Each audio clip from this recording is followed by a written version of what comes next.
ગરમીની season start થઈ ગઈ છે. જ્યારે ગરમીની સિઝન સ્ટાર્ટ થતી હોય ત્યારે દરેક ઘરમાં ગૃહિણીઓ અથાણાં તો બનાવતી જ હોય છે, જેમાં આપણે કેરીનો ઉપયોગ કરતા હોઈએ છીએ. તો આજે આપણે એવી જ રીતે કેરીનો ઉપયોગ થાય એવો ઇન્સ્ટન્ટ અથાણું બનાવી રહ્યા છીએ, જે આપણે આખું વર્ષ પણ સાચવી શકીએ છીએ, સ્ટોર કરી શકીએ છીએ.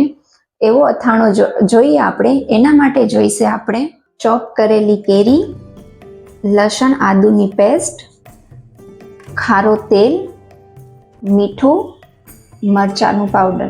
આ અથાણું એવું છે જેમાં ભરપૂર માત્રામાં આપણે તેલ જોઈશે. જે પ્રમાણે આપણે કેરી લીધી હોય એટલું જ તેલ જોઈશે અને એને આપણે પ્રોપર ગરમ કરવા દેવું પડશે. એટલે સૌ પ્રથમ આપણે તેલ ગરમ કરવા મૂકશું.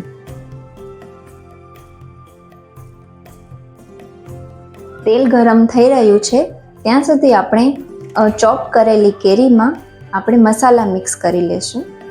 એક નાની ચોપ કરેલી કેરી, તેનામાં લસણ આદુની પેસ્ટ, સ્વાદ અનુસાર નમક અને લાલ મરચાંનું પાવડર. લાલ મરચાંનું પાવડર તીખાશ જેને જે પ્રમાણે જોઈએ તે પ્રમાણે નાખી શકે છે. હવે આપણે આને મિક્સ કરી લઈએ.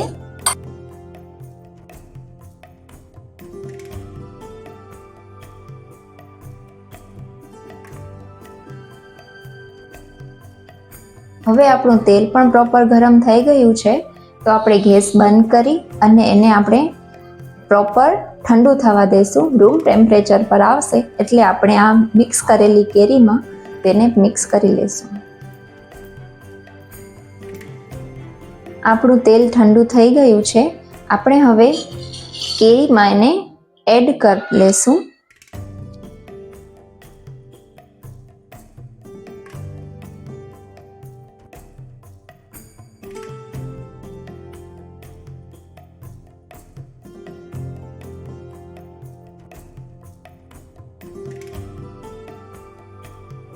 આપણું આ અથાણું એવું છે જેમાં નમક અને તેલની માત્રા જો વધારે હશે તો આપણે એને આખું વરસ સારી રીતે સ્ટોર કરી શકશું.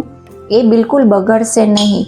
તેલ આપણે કેરીની ઉપર સુધીના લેયરમાં આવી જાય એટલું તેલ તો આપણે જોઈશે જ.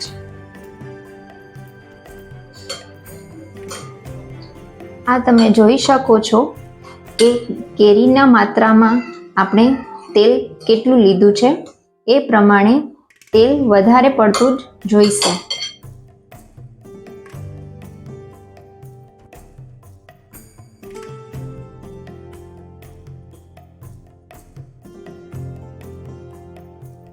આદુ લસણથી ભરપૂર ટોપું કેરીનું અથાણું.